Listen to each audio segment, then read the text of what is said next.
সমালোচক যারা আছেন এবং টিভির পর্দায় যারা দেখছেন তাদেরকে শুভেচ্ছা জানাচ্ছি। রমজানুল মুবারক। দেখেন, আমরা তো এখন একটা পবিত্র মাসে আছি। তো আমরা সাধারণত জানি যে রমজান মাসে হচ্ছে যে শয়তানদের আল্লাহ তাআলা বন্দী রাখেন। তো বিএনপি ক্ষমতায় আসার পর থেকে আমরা দেখতে পাচ্ছি যে মানে বেশিরভাগ শয়তান বোধহয় মুক্তি পেয়ে গেছে।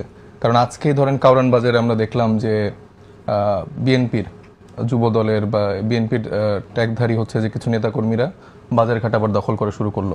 এরকম অনেকগুলো ভিডিও ফুটেজ আমার কাছে এসছে যে বিভিন্ন বাজারগুলা হাট এগুলো আসলে দখল হচ্ছে। এগুলো কি মানে আপনি কিভাবে নিশ্চিত যেটা রিয়েল ঘটনা? কারণ আমরা তখন এআই জেনারেটেড অনেক কিছু দেখি। এআই জেনারেট না, কারণ বাজার একটা একদম ভেরিফাইড ইনফরমেশন আছে। আচ্ছা, কোনো ডেইলি নিউজে তো পাবলিশ হয়নি এখন। হ্যাঁ, আমি এটা আপনাকে আলাদা করে দিব।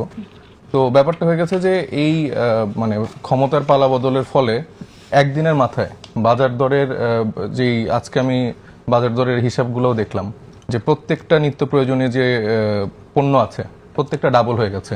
আপনি শসা থেকে শুরু করে বেগুন, কাঁচামরিচ, পেঁপে, মুরগি, লেবু তো সেঞ্চুরি হাঁকিয়ে ফেলেছে। এক হালি লেবুর দাম হচ্ছে যে 100 টাকার উপরে, এবং প্রত্যেকটা পণ্য একদিনের মাথায়। কিন্তু সেটা তো যদি রমজানে কি হবে বাজারে সেটা তো অনেক আগে এটা হয়ে গেছে। এটা তো সরকার একদিনে দায়িত্ব নিয়ে নিশ্চয়ই কোনো সিন্ডিকেট করে দাম বাড়াতে পারেনি। গত রমজানেও নিশ্চয়ই আমাদের মনে আছে যে তখন কিন্তু নিত্য প্রয়োজনীয় জিনিসপত্রের দাম স্থিতিশীল ছিল এবং আমরা সবাই এটাকে খুব প্রেইজ করেছিলাম। আমাদের বিগত